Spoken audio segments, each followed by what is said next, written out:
Xo'p, demak, o'tgan safar targetirованный reklama yo'qoluvdik. Vikopo bijuteriyalarga bularda полный сетевой magazin, Да. bijuteriyalar bo'yicha qanaqa bo'ldi natija? Natija juda ham yaxshi bo'ldi, chunki bitta roligimizdan siz o'rayotganingizda nastroykalar hammasi qilgandan keyin 2-3 kun ichida 3700 prosmotrlarga ega bo'ldi va xaridorlarimiz juda ko'p bo'lib qoldi. Sizga rahmat. Zo'r.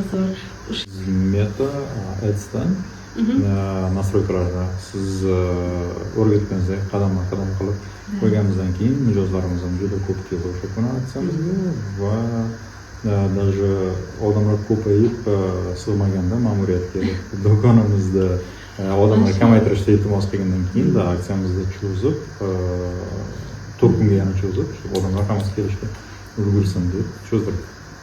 Zo'r. Tabriklayman. Demak, hozirda o'qiymi, o'qimaymi